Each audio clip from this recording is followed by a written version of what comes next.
हमारे चैनल को सब्सक्राइब कर ऑल नोटिफिकेशन ऑन कर लें ताकि सभी वीडियोस आप तक पहुंच पाए। प्रिय छात्र छात्राओं, आज हम लेंस की क्षमता के बारे में जानेंगे। दो लेंस लेते हैं जिसमें से एक की फोकस दूरी कम और दूसरे लेंस की फोकस दूरी अधिक लेंगे। दो लेंस लेते हैं, एक की फोकस दूरी कम और दूसरे लेंस की फोकस दूरी अधिक। जिसकी फोकस दूरी कम होगी उसमें प्रधान अक्ष के समांतर आपतित किरण अधिक मुड़ेगा, अर्थात इसका अपवर्तन ज्यादा होगा।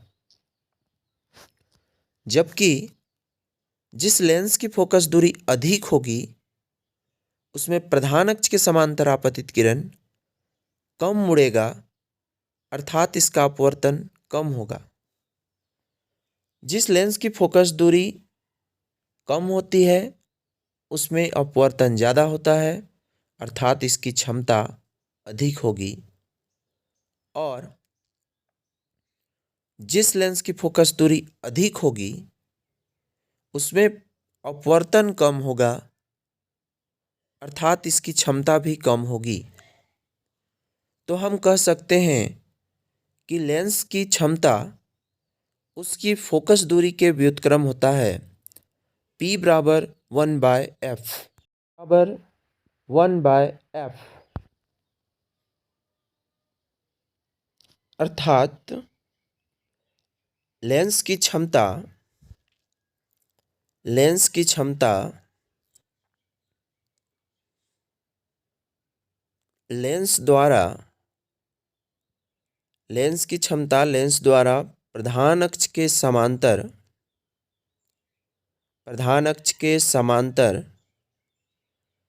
आपतित किरणों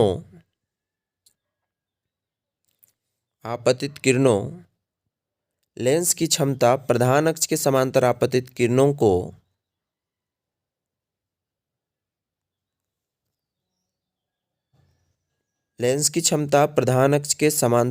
किरणों को अपने फोकस पर मोड़ने की क्षमता होती है। लेंस की क्षमता प्रधान अक्ष के समांतर आपतित किरणों को अपने फोकस पर मोड़ने की क्षमता होती है, अर्थात जिसकी फोकस दूरी कम होगी वो प्रधान अक्ष के समांतर आपतित किरणों को अधिक मोड़ेगा, तो उसकी क्षमता अधिक होगी। और जिसकी फोकस दूरी अधिक होगी वो प्रधान अक्ष के समांतर आपतित किरणों को कम मोड़ेगा, इसीलिए उसकी क्षमता कम होगी। लेंस की क्षमता उसकी फोकस दूरी का व्युत्क्रम होता है, अर्थात P बराबर 1/f। लेकिन ये फॉर्मूला तब लागू होगा जब फोकस दूरी मीटर में होगी। P बराबर 1/f, फोकस दूरी को मीटर में होना चाहिए। फोकस दूरी अधिक होगी तो क्षमता कम होगी, क्योंकि व्युत्क्रम का यही अर्थ होता है। और P बराबर 100/f होगा। यदि फोकस दूरी सेंटीमीटर में हो तो P बराबर 100/f होगा।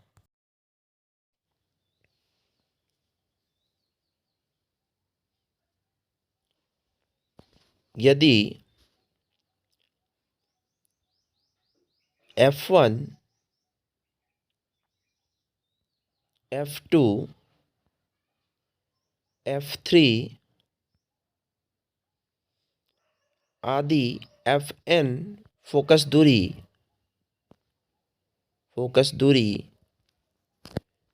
वाले लेंसों को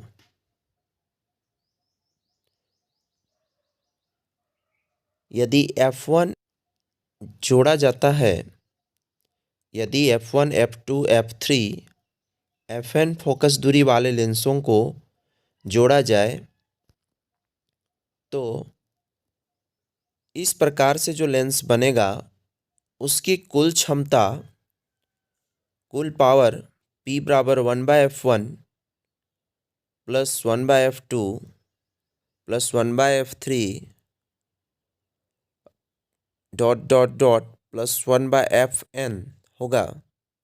अर्थात 1/f1 मीन्स पहले लेंस की क्षमता, 1/f2 मीन्स दूसरे लेंस की क्षमता, 1/f3 मीन्स तीसरे लेंस की क्षमता और 1/fn मीन्स nवें लेंस की क्षमता होगी।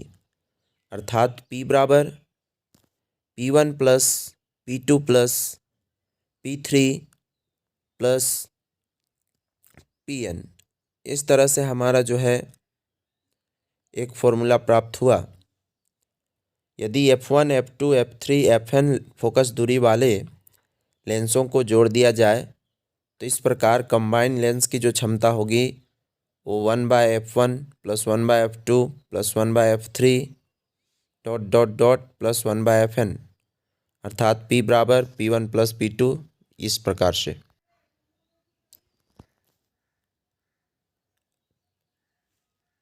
लेंस की क्षमता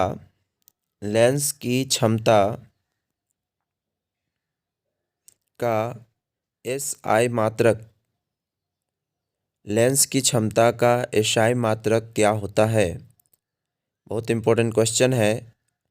तो लेंस की क्षमता का SI मात्रक डायोप्टर होता है, इसे D से भी दर्शाते हैं। 1 डायोप्टर की परिभाषा, जैसा कि हम जानते हैं power of lens P is equal to 1/फोकस दूरी।